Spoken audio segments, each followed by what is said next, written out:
No spin, no bias, no censorship. I'm Dan Wootton. This is a special edition of Outspoken on who really runs Britain. Why is our entire political establishment corrupted by a deep state and mainstream media that are always complicit in covering up the truth?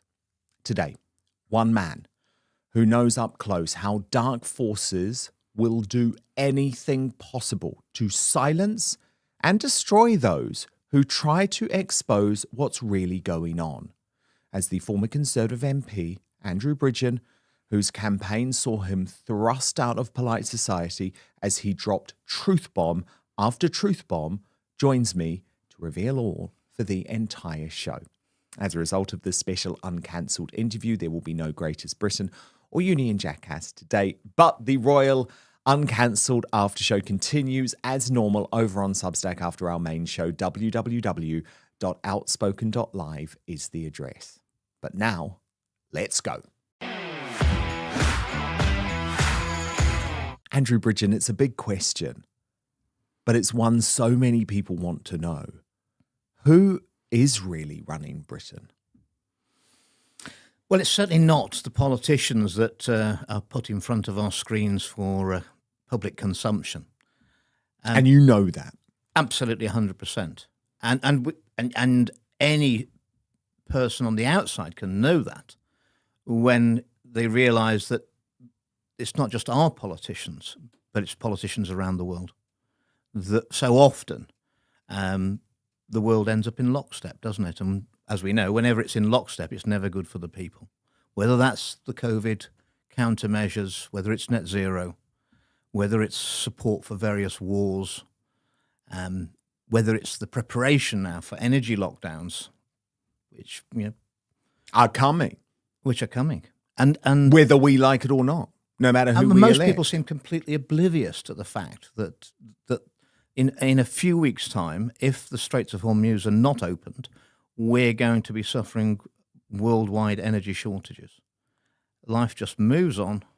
Everyone's looking at what's probably going on with Keir Starmer or some of it, and the travails of the Labour government, which is just pure pantomime and theatre to amuse the masses. While the people or who distract the masses, give them something to think about, give them something to laugh about, give them something to poke fun at, while the master plan continues. And whether Starmer is replaced in due course, and obviously his expiry date is approaching very quickly, whether it's going to be Andy Burnham returning to Westminster to take over the mantle, or whether it's Wes Streeting or David Lammy. All that is, there'll be no change to the policies, because there was no change to the policies from when Rishi Sunak was the Prime Minister. All you're doing is actually changing the human shield for those policies. So Slippery Starmer hasn't really been in charge. He's been in power, but not making the decisions. He's not. He's been in office, but not in power. Got it. And Rishi Sunak was the same. And Andrew, for people who don't know, you were a very popular Conservative MP from 2010 until 2024. Tell me if I'm wrong, but always comfortable majorities? Well, I was never in the club, Dan, so I had to fund my own election campaign. I was 84th target seat in 2010. Nobody wanted to be the candidate for the Conservative Party in North West Cheshire because it wasn't a winnable seat, and it was getting no support from central office. I, at the time, was a very successful businessman in the constituency, and with a group of other local business people, we took over the council in 2007, and I went for MP in North West Cheshire, which was the poorest constituency in Leicestershire. The party were quite happy for me to be election fodder. What they didn't reckon for was the fact that I was going to put the work in, go around, canvass the constituency 3 times, get 73% canvass returns before 2010, and win with the second biggest swing against Labour in those elections. I mean, Cameron had told me in 2008... David Cameron, the former Prime Minister. When he was only leader of the opposition, that my constituency was a dump and that I wouldn't be an MP. Well, he told you that? Yeah, in front of constituents. He said it was a dump. Yeah. He said he'd been, I said, well, why, what do you base that on? He said, I've been to Colville in 2005 during the election campaign with Michael Howard. What a dump. And so I told him, it's fair to say we didn't have a good relationship. So I told him, if that's how you feel, I will win the seat. And I don't need your help. And be honest, if that's what you feel about North West Leicestershire, you probably better never come here again. And he can be a man of his word, because he never came again. And that suited all of us. And 12 years later, from the unwinnable seat, I'd led Brexit for the East Midlands, 61% North West Leicestershire leave against the Conservative Party, the Labour Party, the Lib Dems, everybody.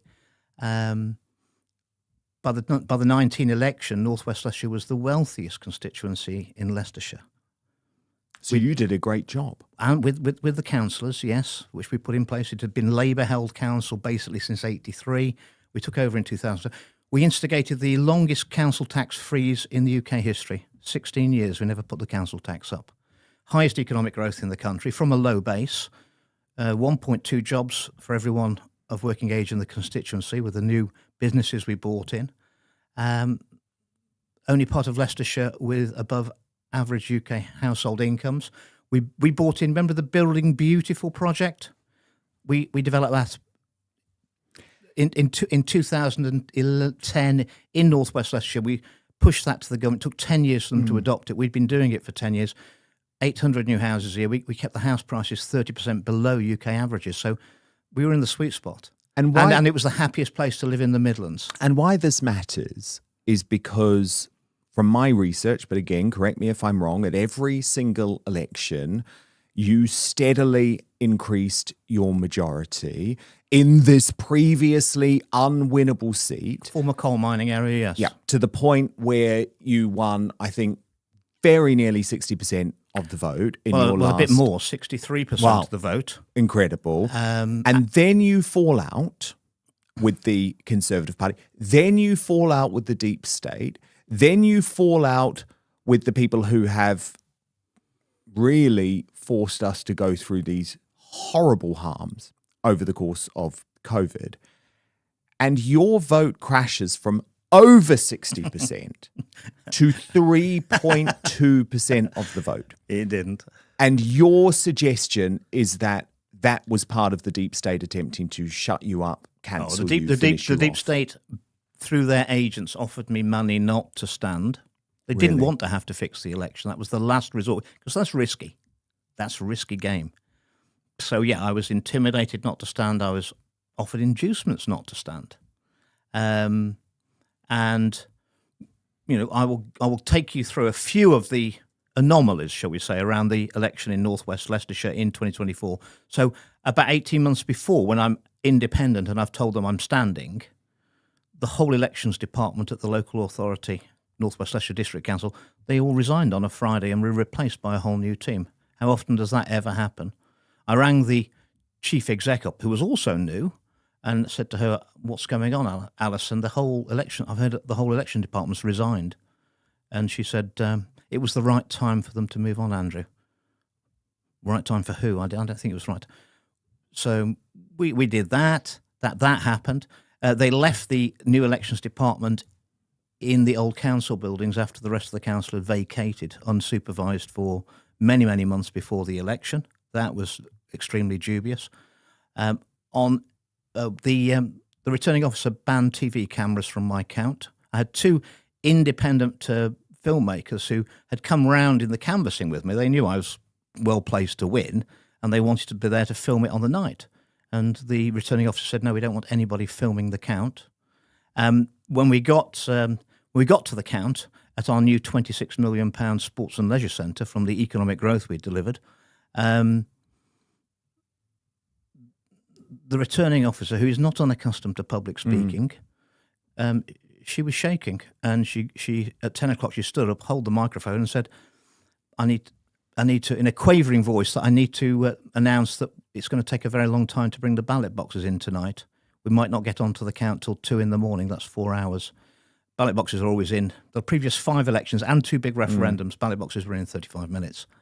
My seat had got a little bit smaller gone down from 120 square miles to 100 square miles. So they should have been in faster. And when the ballot boxes came in, we didn't see the seals broken on them. They were opened supposedly in the middle of the square, away from anybody. And when the votes came out, I got about 3% of the votes. Now, interesting, there was a ballot box that came in, which they couldn't verify because they have to verify the number of ballots, the right number that were given out in the polling station. This box had a number more than ballots were given out in the polling station. Can anyone explain? My presumption is that they'd taken the ballot boxes from the polling stations, they'd opened them, they'd taken my votes out, and they had to put votes back in to make the numbers right. And in one of them, they'd put too many in. They'd made a mistake. Wow. Now, why this really matters? Well, another thing is, Dan, is that 2 days after that, and I was in shock, is that I was told by a contact who said that Ipsos Mori had pulled the exit poll in northwest Leicestershire 2 weeks before the election as well. Because you couldn't have an exit poll, could you? I mean, when I voted for myself on polling day in northwest Leicestershire. There were 5 people in the queue behind me. By the time I got in my car in the car park, having voted for me, 2 of the people in the queue behind me had already come and told me they voted for me. So I knew I got half of that queue. That means that the next 94 people who came in, nobody voted for me. Well, when I walk around northwest Leicestershire, where I still live, it's my home, it's been my home for most of my life, people tell me they voted for me. So you believe you were taken out, and why this matters, of course, is because it does suggest that the idea that we have democracy in the United Kingdom anymore is just a mirage. Looking back now, the referendum, they fixed the referendum. They didn't fix it. Yes, they didn't fix it enough. What do you mean by that? I had a conversation, a complaint with Craig Oliver, who was David Cameron's political advisor, chief political advisor, just before the referendum. They'd seconded another 80 very senior civil servants onto the Remain campaign. And I went to see him and I said, look, this is not right. They're supposed to be impartial. And you just keep seconding hundreds and hundreds of senior civil servants onto the Remain campaign. And he turned around to me, Dan, and he said in no uncertain terms, he said, Andrew, I'm telling you now, he said that everybody who works for the government in the country is on the Remain campaign. Well, that means your returning officers as well, because they're all government employees. When I saw the turnout in northwest Leicestershire, I knew we'd won, and I'd told Boris the day before that we'd won, when he was up with me in Ashby-de-la-Zouch on eve of poll. The turnout in northwest Leicestershire for the referendum was almost 80%. 80%. So I didn't. And as soon as the first box was opened, I could see it was 60% leave. I got in the car and left. I left my staff to monitor that count. They caught the returning officer slipping bundles of leave votes onto the Remain table. And of course, it's always a mistake, isn't it? What happens if you don't? And if that could have happened at every single count, and every vote counted. So they couldn't change the vote that we'd voted to leave in northwest Leicestershire, but every vote counted, and they were putting votes for leave, bundles for leave, onto the Remain table, and they didn't do it enough. There was no plan. There was no plan for us in Parliament. That was not a possibility that we were going to vote to leave, and that's why we had that absolute meltdown in Parliament. And you would have thought, after having voted to leave, you would have ended up with a Leave supporting Prime Minister, but we ended up with Theresa May, didn't we? So democracy was thwarted. The people wanted to leave the European Union. I think it was considerably higher percentage than 52-48. It certainly was in northwest Leicestershire, 61-39. In the East Midlands that I was running, it was 59-41. That was the official. I think it was more than that. But we were never allowed to have it because we never really had. We only had the bad bits of Brexit because the people who run the world didn't want us to leave. And now, with our Prime Minister Keir Starmer and whoever will replace him in due course, we're going to move closer to the EU without having a vote. And so who are these people? When you say the people running the world, who is making this decision to subvert British democracy, in your view? Well, when you give private companies the ability to create money by being a privately owned central bank, create money and charge interest for it, I mean, you're giving huge amounts of power because, unfortunately, most people are corruptible. They can be bought, and if money has no value because you can create it from nothing, then you can buy a lot of people, and so you've got the Rothschilds, the Rockefellers, probably the 13 original banking families, huge wealth, and they have the ability to buy our politicians. They've bought politicians around the world. It's not just politics and the media that are corrupted. I mean, we possibly have the most corrupt country in the world in the UK, and some people will be shocked by that statement. Really? Honestly. You believe the UK is more corrupt than Ukraine, for example? It's overt corruption there. Ours is far more subtle, and it is very top down. Wow. So all of our institutions, not all the apples in all the barrels of our institutions are rotten, but all the apples at the top of all the barrels are rotten, and any apple that wishes to rise to the top has to be willing to rot. And if you're not willing to rot, you can't go to the top. Why was I never made a minister? I was only ever offered one ministerial role, and What that was before Brexit. Gavin Williamson, on behalf of my good friend David Cameron, Prime Minister, he came to see me and said I could be a minister if I'd campaigned to remain. Really? And I just sounded him out. So they tried to buy you? Yeah, I said, well, what job? As if I was going to. And he said, immigration minister. I said, immigration minister with no control over immigration. I said, David Cameron really does hate me, doesn't he? Not for 1 minute am I going to be campaigning to remain. My constituents want to leave, and we're going to be leaving. And but so you've got it's politics, certainly, the media, certainly. But see, but also the police, senior police, the judiciary, big business, and once they've tied all those off, I mean, when you say, well, I want to expose something, you've got nowhere to go, have you? We now know that Operation Tallow was in operation during the pandemic so that the police had orders that they were not to investigate any reported crimes relating to the pandemic response, whether that's lockdowns, masking, social distancing, the vaccines, or anything that went on in the old people's homes with the vulnerable elderly and midazolam and morphine. Those crimes have never been investigated. And that was authorised from the very top of this country. I mean, that's a breach of the policing code. It's a breach of all the oaths that the police make to investigate crime.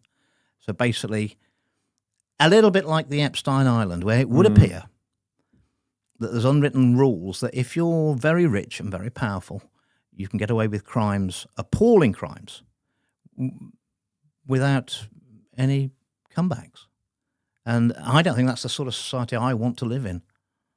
And I don't think it's the society most people want to live in. But that is a little indication of the society we are actually living in. It's terrifying. And look, there's a lot I want to pick up on. But first, because you mentioned immigration and the fact that you were offered this immigration minister role, in 2019, you endorsed Boris Johnson to become leader of the Conservative Party. Of course, you were also one of the first to turn on Boris Johnson after Partygate came out, and we realised it was a complete con.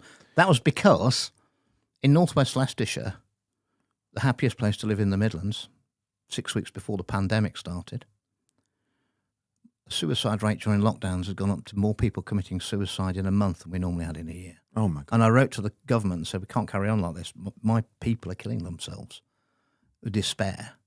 And the government wrote back to me, and I asked questions in the chamber. They said there's no link between lockdowns and suicide rate. But then we ended up with 1 million under 25s on waiting lists for mental health support after the lockdowns. And I pushed the government after that so many times to say, look, it's a huge mistake. Promise the people you'll never do it again. And of course they won't, because we're probably heading into energy lockdowns next month. Who runs the world? The people with the most money run the world, and a lot of power through companies like BlackRock, when you've got corporations, transnational corporations who've got more power than sovereign nations, I mean, we're in dodgy territory. I mean, I'm absolutely convinced that when Larry Fink says, he rings up Starmer or Sunak or whoever is prime minister and says, I want a meeting, or Bill Gates, I mean, he just flies in. It doesn't matter whether it's the red party in or the blue party in, it's all in the uni party, and Bill gets his meeting. Including during the pandemic, he was constantly flying. Well, I also take great exception at the BBC allowing him to go on and promote his vaccines. They have a no advertising policy. But they did take £55 million from the Bill and Melinda Gates It's extraordinary. Foundation. With Boris specifically, I just want to tackle this issue because it's obviously become probably the number one hot button political issue, in part behind of the rise of Restore Britain, which obviously we're going to talk about later in the show. But it's this idea that Boris allowed, as Prime Minister, a wave of immigration and invasion of our country, Andrew, so overwhelming, it actually changes the face of Britain forever, which, by the way, is already changing out of all control. That was directly against what he had promised the British people, directly against what he had promised people like you as one of his supporters and a Brexiteer who in part was saying Brexit is going to allow us to control our borders, allow us to control immigration rates. What happened with the Boris wave? Who was forcing him to do that? Why did he give in to those forces? And why is this still not being properly tackled? Well, Boris has the same masters that all our other prime ministers have. And he gave in to them. Well, he has no choice. I'm absolutely convinced that that the higher up the greasy pole you want to get in politics. I mean, I've been in politics. I was in politics long enough to work out what was going on, and you get on in the game of politics by doing what your party wants, and that's bought and paid for, not what your constituents want. And if you're willing to stand up for your constituents, you're going to be very, very unpopular in Parliament. And without borders, as we've said many times, and we've rehearsed that argument, you have no country. What are the globalist forces seeking to do there? They want to destroy national identity. And it's not just in the UK, is it? And you've got different colour, supposedly left or right-wing parties across Europe, but the same thing's happening with immigration, same thing's happening in Australia and New Zealand, same thing's happening in Canada, same thing was happening or in the United States of America. If we, since the pandemic and the vaccine rollout, if we've had more deaths in the UK than we've had births, far more, and that's going to continue. So, I mean, to an extent, the excess deaths that we've seen since the pandemic, and if we did have a real pandemic and you had the vulnerable elderly died early, then sometime after a pandemic incident, you've got to have a period of time. If someone died a year or 6 months before they would have done because of an incident like the pandemic, they can't die when they might have done. So you should have a period of time when you have less than expected deaths. Dan, we've never had that.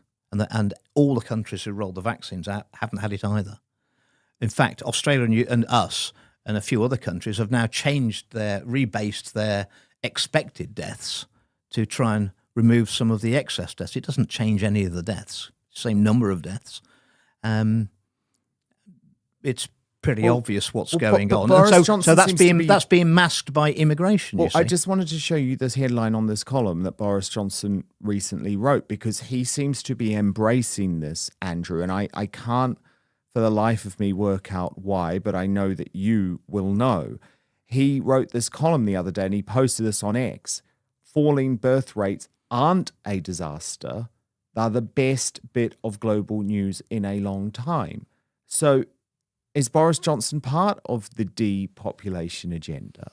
I don't think he is personally, given the number of children he's got by the number of women. Exactly. Hypocrite. But actually, we support what he's doing in terms of the birth rate. But if you speak to his father, Stanley, he's a Malthusian eugenicist. Yes. For everyone else, but he can have as many children as he wants. And he's very, very keen on net zero as long as he can still fly To China. well, Multiple times a year. multiple times In a year, first class. and go to his villa in Greece. Yes. I mean, the rank hypocrisy. But I mean, that's it. If these people think they are in the useless eliters class, and the rules don't apply for them, just like those very powerful and rich people who committed horrible crimes against children, 10,000 of which are on video, which the American Department of Justice have got and are not prosecuting. The Epstein files. Yes, that's unacceptable. Do you think Boris Johnson nearly died during COVID? I spoke in November. I had 3 nights I spoke in Spitalfields, and on one of those nights a very senior NHS doctor came to my talk, and afterwards he engaged me and he said that senior people in the NHS know that Boris Johnson did not have COVID. He did check into St Thomas's on that day. He checked himself back out. The ward was sealed, and he returned 6 days later. It was all pantomime. And For what purpose? to scare people into the lockdown measures and the vaccines that were coming. And I put Boris was part of it. absolutely, that's what I believe. And if you Why? because that's what he was told to do, and otherwise he would have been removed as Prime Minister. absolutely, Boris would love that theatre. I mean, Boris plays this buffoon. He gave a speech when he was Foreign Secretary to the Parliamentary Party, and I think it was at the British Museum. I arrived late, and somehow or other I ended up backstage behind the curtain instead of being at the front, rushing to get into the... And Boris was just about to go on stage. So he's behind the curtain, and he didn't know I'm watching him. And most of us, when we're going to make a broadcast or give a speech, you'd want to make sure your tie was tidy and your hair was sorted, wouldn't you? I saw Boris behind the curtain, and Boris bent over, fluffed his hair up so it was all over the place, like a haystack, and he pulled his shirt out so that was hanging out. I saw him walk out through the curtain to the audience. They all laughed. He got them on board before he started. All a complete act. It was part of his shtick. Yes. And if our Prime Minister, Boris Johnson at the time, was at death's door in hospital, do you think that Number 10 would have instigated inside the office the restrictions they were placing on everyone else? Because I know they didn't.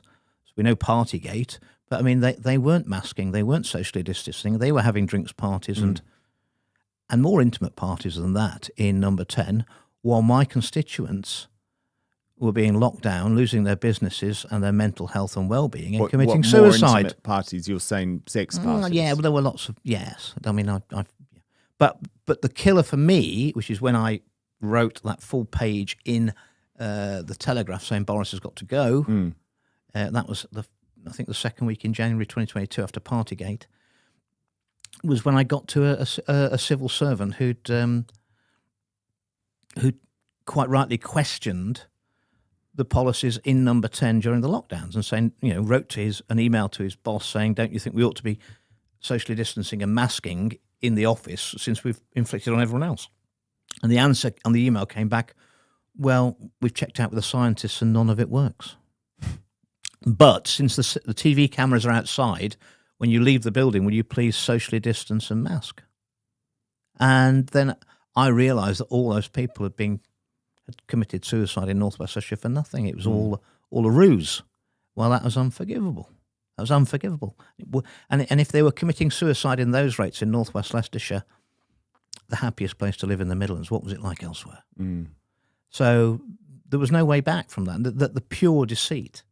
And during COVID and since, I mean, every institution that is duty bound to protect the public interest has failed.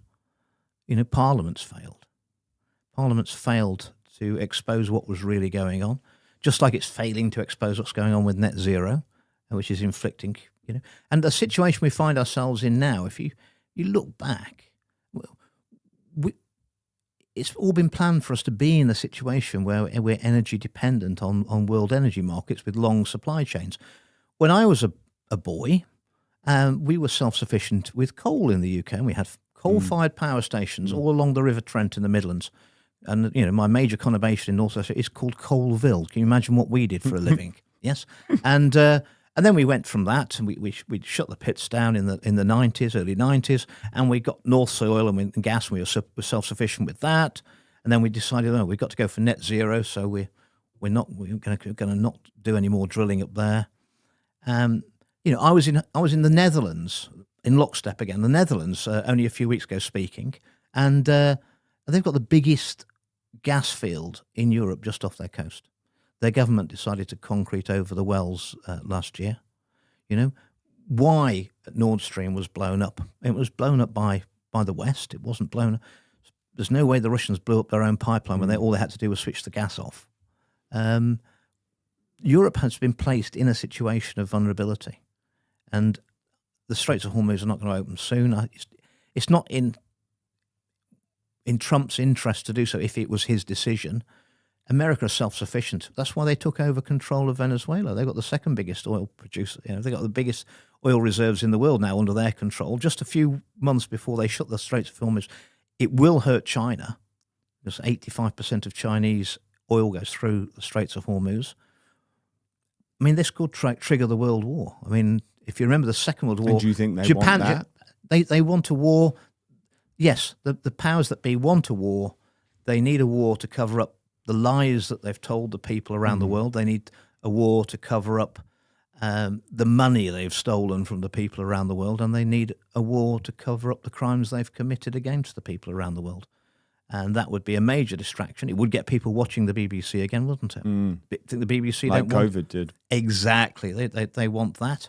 And, we can watch their programmes. We'll be programmed, won't we? Well programmed. It suits everybody, and that's in the playbook.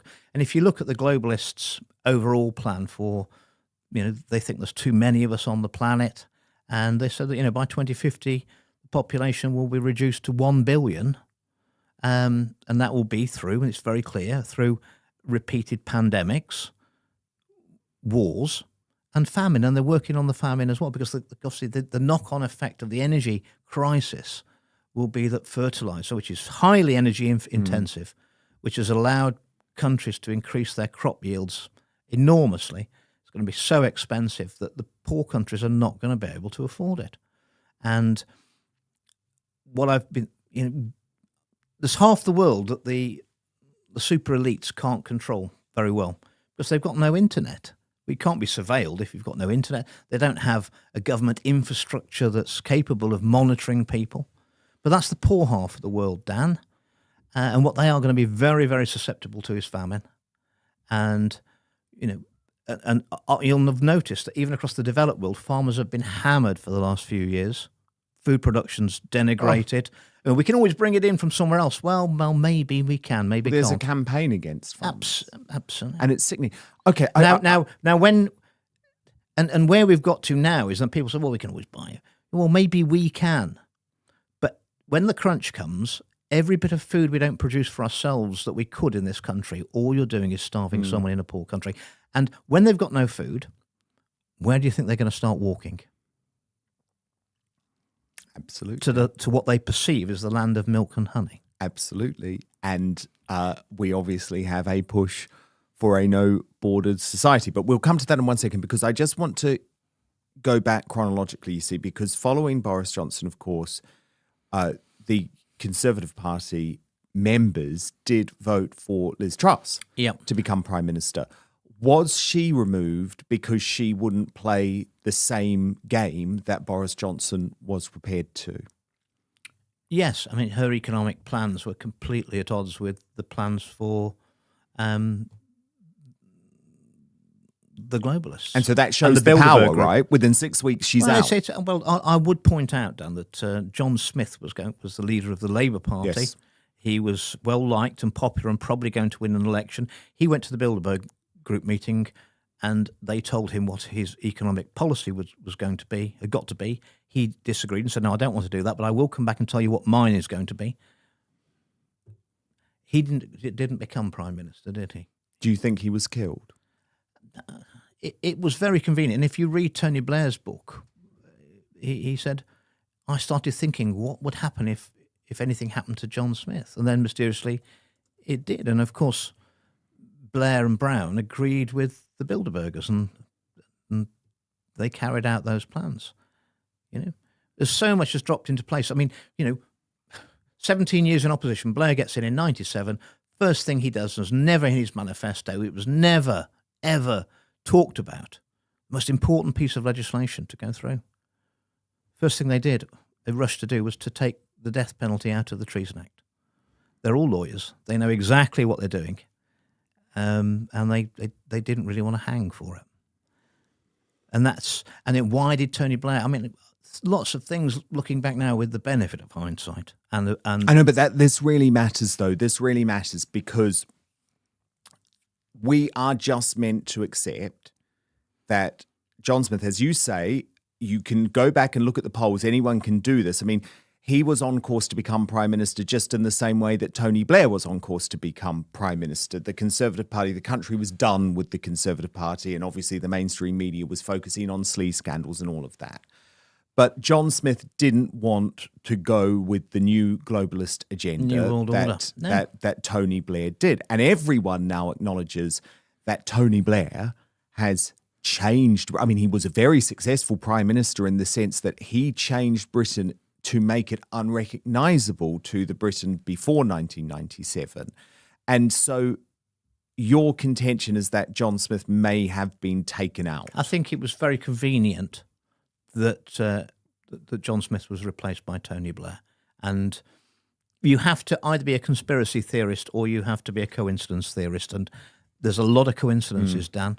Why did Tony Blair... But a lot of people will be saying, well, you are a conspiracy theorist. Where's the evidence? John Smith had a history of heart problems. He had a heart attack. He was pretty healthy. He'd lost a lot of weight. He'd had a storming speech the night before. He was in fine fettle. It was convenient. It suited the agenda for that to happen. Why did Tony Blair make it that... I always thought this was bizarre at the time. Why did Tony Blair force it that police officers and nurses had to get a degree for those jobs? I mean, they're not degree jobs. They don't need to be degree jobs. That was to get those critical workers in the debt trap of tuition fees so that when they were asked to do things which they really, on their moral compass, they didn't want to do or felt were wrong, couldn't afford to lose those jobs. So the point being, if you go against the globalist agenda, you're taken out in one way or another. So John Smith, whether he was killed or not, he didn't become a factor. Liz Truss, who did in some ways beat the globalist candidate, who was Rishi Sunak. You can see why they hate democracy, though, can't you? Well, of course. Of course, because democracy didn't work because it was the Conservative Party. How many referenda have we had since the Brexit vote? How many do you think we're going to have?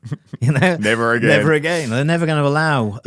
Yeah. But this is the thing. When people say it's a conspiracy, I guess when I look at the Liz Truss situation, I would say, well, it's there in plain sight. She literally wasn't prepared to do what the globalists wanted economically, and she was literally removed. And Boris would have been removed too, Andrew. Absolutely, he would have been. If he had gone against the COVID hysteria, which let's be honest, he did want to. Now, I know you're very critical of Boris, and so am I, for good reason. But to begin with, his instincts were to go against the hysteria, but he knew that he would have been removed. And for people, again, who say that's a conspiracy, well, I'm sorry, Liz Truss was removed within 6 weeks. Boris would have been removed within 6 weeks. Yeah, so, we vote for governments. I think that there are questions around the voting system and the honesty of that. And our leaders they're selected, not elected. They have to be compromised.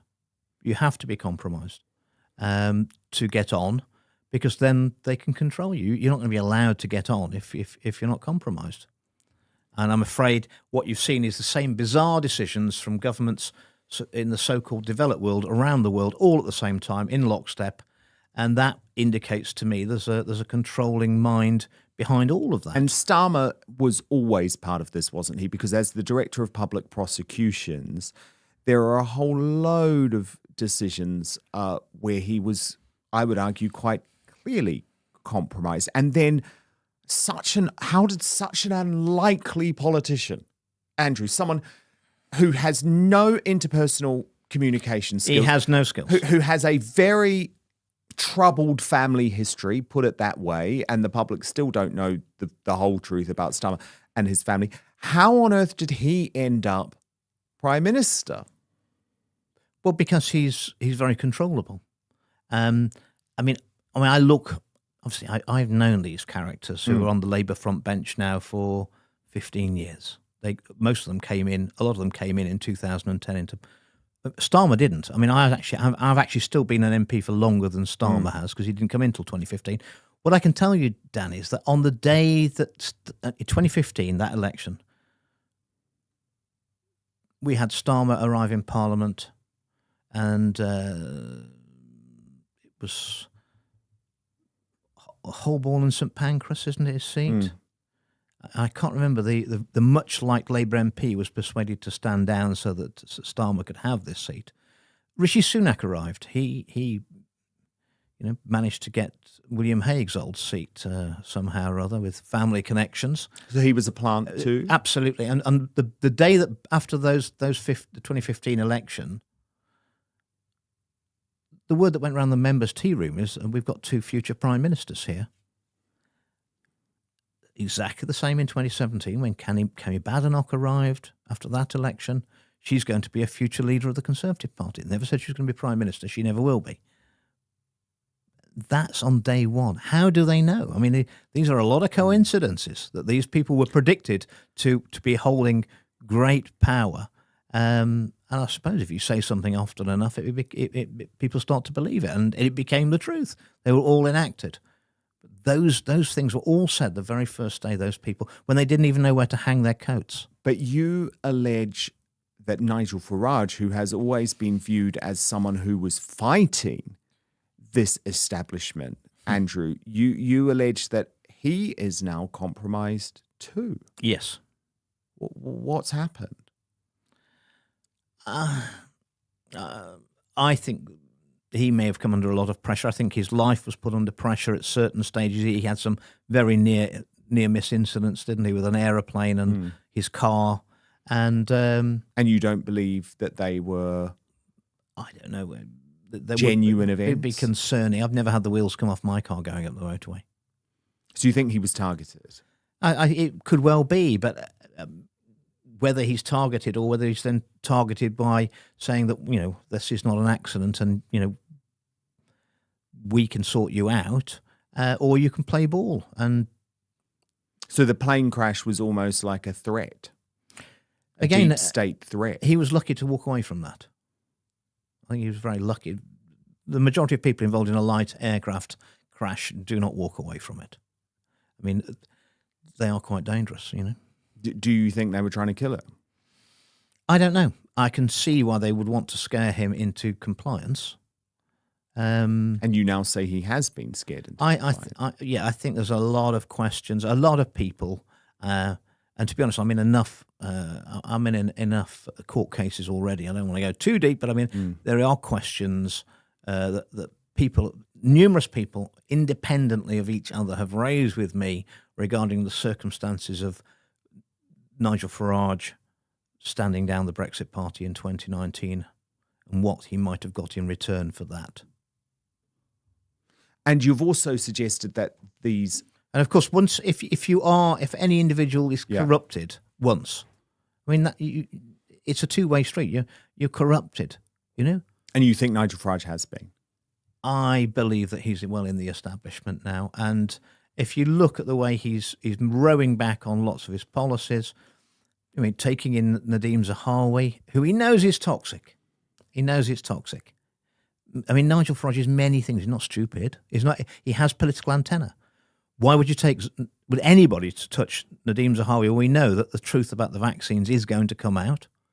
Even the Conservative Party admitted to me before they expelled me for life, which I wouldn't go along with, that they were going to cover it up for 20 years. They covered up for the demand for 11. They told me it'd be 2043 before people will be told the truth about the vaccine harms and the excess deaths. That's unacceptable to me, and they wanted to vaccinate small children. Well, I mean, they have this power, and they're very, very confident. Nigel, I believe, has joined the establishment. The fact that he took in Zahawi tells me that he's not running reform. Someone told him, you will be taking it. Now, that could be Big Pharma, in which case, obviously, there are going to be huge benefits for reform because they're going to get a lot of money from Big Pharma. I think it's fair to say that while reform have got Nadeem Zahawi, the former vaccine minister, at the top table, they're not going to be exposing the truth about the vaccine harms and excess deaths. And you think someone has compromising material on Nigel Farage? To be honest, they wouldn't let him get to the position of leading any party unless they had that on him. It wouldn't be allowed to happen, which is why Rupert Lowe is getting hammered on all fronts in very many ways that I was hammered when I spoke out about the vaccines 3-4 years ago. Well, this is what I was going to ask, of course, because the modus operandi is exactly the same. One of them is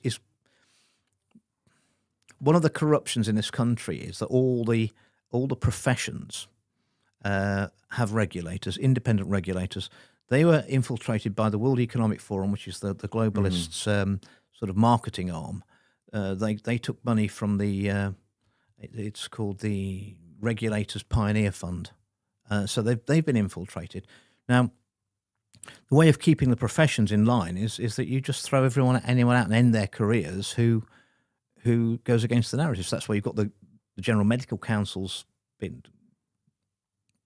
taking licenses off doctors who said, I think there might be something wrong with these vaccines or the lockdowns or anything like that. Doctors actually have a duty of care. They've got a duty. They have to speak up if they think something's not right and it might be hurting people. They have to do that. Well, they're actually losing their careers. David Cartland only the other week. So many doctors. Well, the version of that for politics is parliamentary standards. Now, we've got uncontroversial evidence that parliamentary standards is completely corrupt. Now, I advised Rupert of this, and they've got him into parliamentary standards. It's a kangaroo court. It's not under judicial. And Bridget Phillipson used this against him in Parliament the other day. Absolutely. And she said, a very well-respected barrister has made this report saying that that barrister was paid for by reform. Didn't say that, did she? And so I want to so you smear people that way. Yes. And Rupert's getting all of that, which is why he's gone to the High Court to try and get judicial oversight of the parliamentary standard system, which of course the government don't want that. They like having a system where any troublemaker, we can just pin some spurious allegations against him, put him through due process, find him guilty or her guilty, and then smear them in the newspapers. That's what they did to me, and that's what they're trying to do to Rupert. And I want to talk about this because, of course, for people who are not aware of your trajectory, you left the Conservative Party, you initially joined the Reclaim Party, you then were independent, but now you have thrown your weight very much behind this insurgent new political force on the right, Restore Britain, led by Rupert Lowe. Now, Reform UK did unsuccessfully try to destroy Rupert, as you point out, because it wasn't just via the parliamentary authorities. I mean, they literally reported him to the police, wanted him to be locked up. And spread absolutely ludicrous smears on him that he got mental health, he got dementia. Yes. Yeah. They want to forget about it. Mohammed Zia Youssef claimed that Rupert had threatened to kill him. Yes, the then party chairman. How old's him to Rupert? the police. Rupert's sort of in his late 60s and Mohammed Zia Youssef's in his late 30s. Yeah? Correct. Well, I can tell you now that Rupert's been trying to get the statement that caused his house to be raided and his shotguns taken from their safe by the police. Obviously, he thinks that the police must have taken a statement from Mohammed Zia Youssef with what evidence he'd got that Rupert had threatened to kill him. Never been able to get the statement. We're not even sure whether the statement actually exists. Fortunately, came into contact with a very, very good barrister called Chris Newman, the new litigation. He was forced out of his own chambers. He's representing me against Matt Hancock, which we're back in court again, week commencing the 18th of May. And this is the ongoing libel action. 3 years. And for people who don't know, Matt Hancock is obviously the former health secretary of the United Kingdom, all during the COVID period. Who smeared me as anti-Semitic, anti-science, anti-vax. Yes. Yeah. In the House, right? In the House, and then repeated it without... Which is why you were able to take legal action. What did Bridget Phillipson do to Rupert? She did it in the House. Exactly. And then tweeted it straight out Yes. as well afterwards. Yes. But it's going to be difficult for him to take legal action, isn't it, given that the actual claim was made in the House? Well, same as mine. But if they tweeted, tweets do not have parliamentary privilege. Do you think Rupert could have a case against Bridget Phillipson? Absolutely, he could. But getting into litigation is a bankruptcy trap. Yeah. And you're presuming that you're going to get a fair hearing. Which you're not. Yeah. Well, I'll put it this way: my Chris Newman's regulator is the Bar Standards Board. Yeah. He's had multiple complaints, spurious complaints against him. He spends half his time fighting to stay as a barrister because he's representing too many high-profile people. Alex Belfield's another one of his clients. Yes, who is now back behind bars. And I wanted to ask you about that, and we will come to that. So just hold that thought, because I think first I just want to talk about the Rupert Lowe situation, because Rupert's got to be a good guy because the establishment are trying to destroy him. And you've thrown your weight behind Restore Britain. How, given everything that you have outlined today, how on earth are Rupert and Restore Britain going to be able to do this, Andrew? Because you have just painted these absolute dark forces attempting to subvert democracy at every turn, attempting to take control of democracy. How can Rupert beat them? This is going to be almost impossible, isn't it? People are waking up to the pantomime that's been going on, and as time goes on, I mean, repeatedly the public have voted for reduced migration, and what we've got, every government of every colour, increased migration. If you want a demonstration, I mean, look, how many prime ministers said we're going to smash these people trafficking gangs, and with all the power of the state at their disposal, MI5, MI6, GCHQ, special branch, the military. How many gangs have been smashed by anybody? None. I mean, I would think anyone with half a brain, you could even infiltrate with a few fake asylum seekers or find out where the boats were being made and stop them selling them to people. Nothing.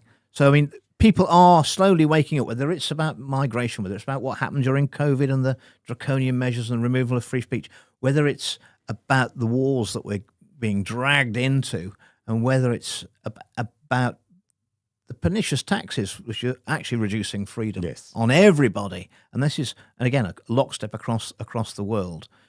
People are waking up, and because of social media, an idea can spread without the. And we're watching the demise of the so-called mainstream media because. Increasing numbers of people know that they're not telling people the truth. But they're still going to try and do everything to fix that, aren't they? They're going to do everything to try and force social media companies into. Well, they're trying to do censor and shut down. So, but my point is that really, you think Restore Britain is the last hope to democratically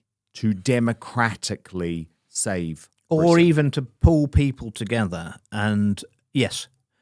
Because Elon Musk says we're heading towards a civil war. I think we're in the last chance saloon at 5 minutes to closing. Yeah, because Elon Musk says we're heading towards civil war. David Betts, the academic, says actually the civil war has begun. I mean, I guess my question to you, Andrew, given everything that you have said today, I'd rather really tell us that there is going to be a democratic solution here? I would love there to be, and I'll work for it, but I am not convinced that we're going to be able to vote our way out of this, Dan. No.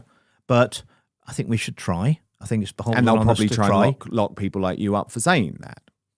The police came to pick me up 3 weeks ago over a tweet.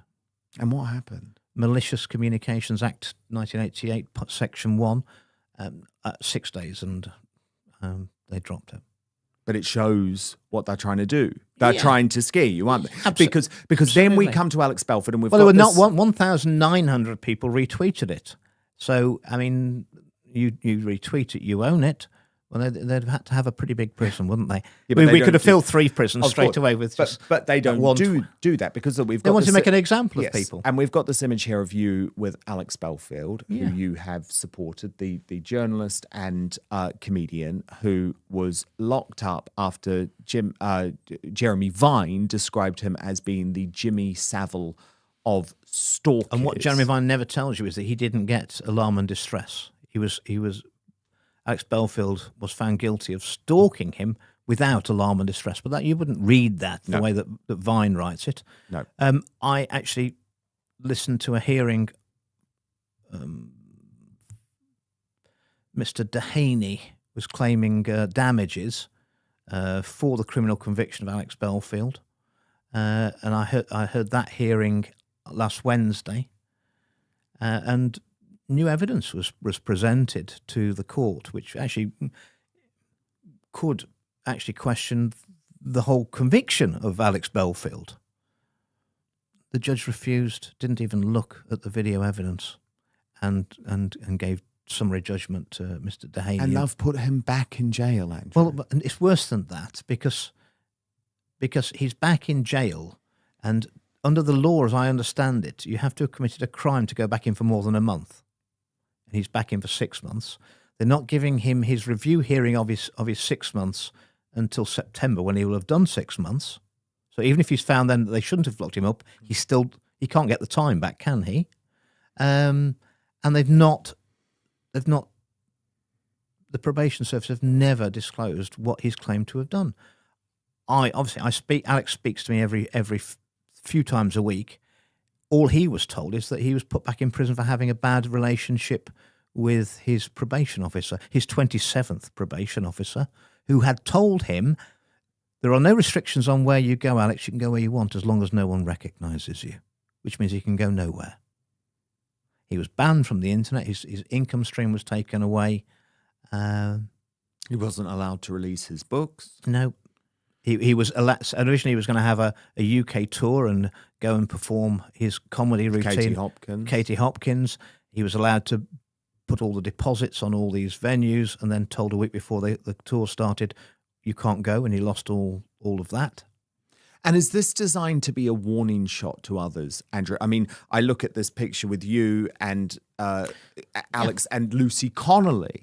Is all of this about trying to tell others, oh, if you're thinking of starting a YouTube channel, if you're thinking of challenging this narrative, be very careful, because you'll lose everything. Yes. You will lose everything. You will lose your liberty. You will lose your ability to ever make money again. You will lose your ability to ever be on the internet again. There is no freedom. And that is what they want us to know. They want you to believe that, and they want... But isn't it true?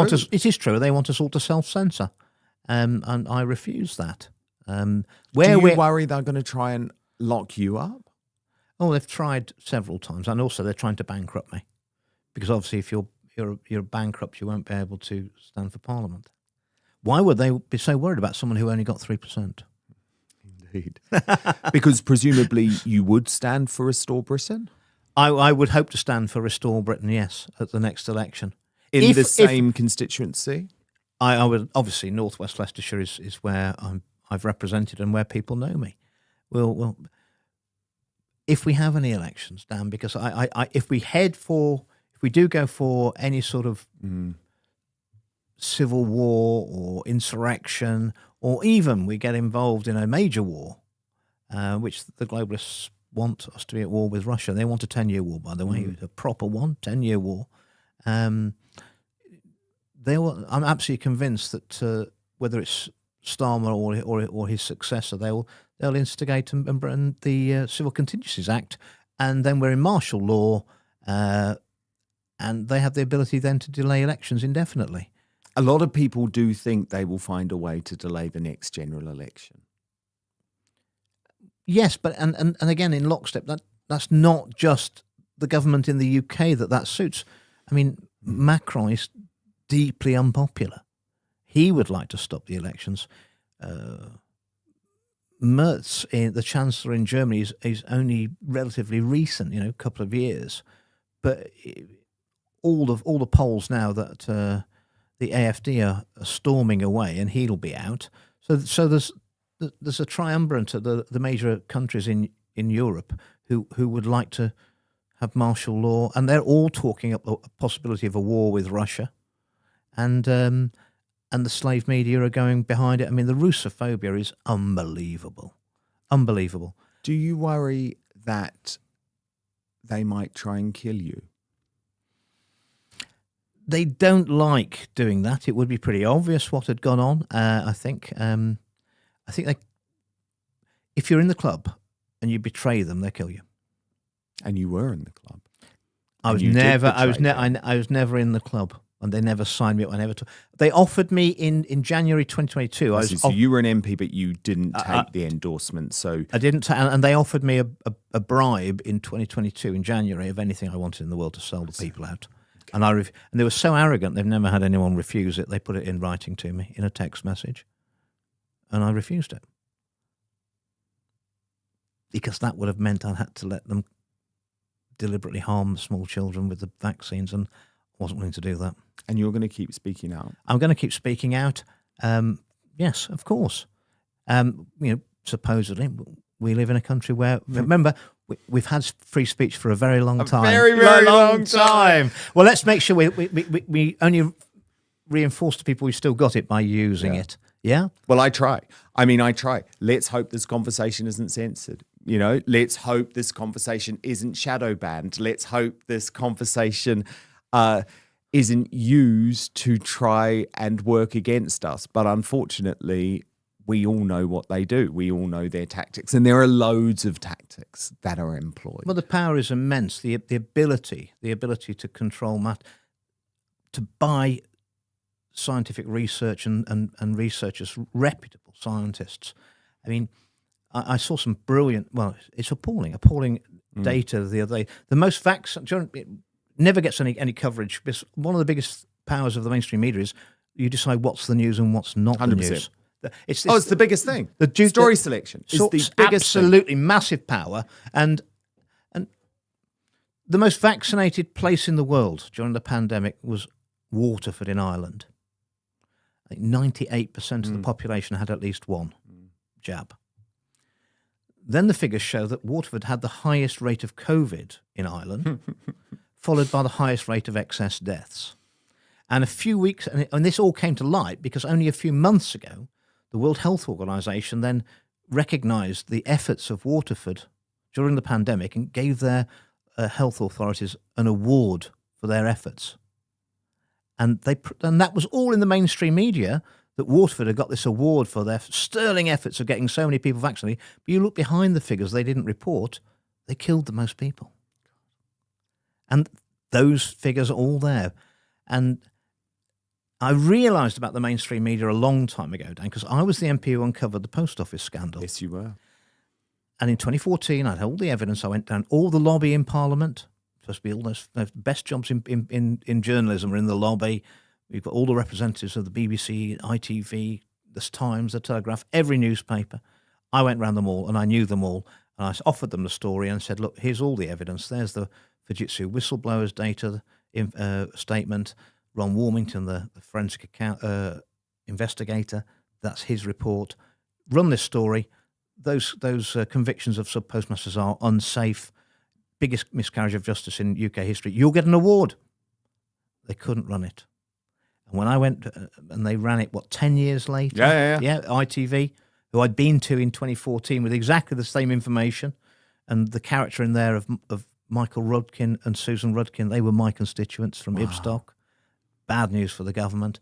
When I went to them in 2021 and 2022 about the vaccine harms, it was exactly the same response. In fact, worse. Yeah. They ran away. So let's see if woke ITV is doing a drama on it in 20 years' time. Well, hopefully they won't interestingly, exist. Hopefully they won't exist. If you remember, Nadeem Zahawi was the business minister for a fraction of the time. He played himself in Mr. Bates and versus the Post Office. I've often wondered, will he want to play himself in the drama documentary about the vaccine rollout? I think he may be otherwise engaged. Yeah, I don't think so. Who would play you, Andrew? I don't mind, as long as they're handsome and charismatic. Well, on that note, on a lighter note, after what has been a very dark but important conversation, I'm so glad we were able But to have it. remember that the darker it gets, the closer we are to the end. That's true. And it maybe it has to get that dark to wake enough people up. And Well, unfortunately, I do believe that. I think that's how it is. I do believe that. I think things are going to get worse, but there is also darkness before dawn. Andrew Bridgen, thank you so much. Thank you for having me on.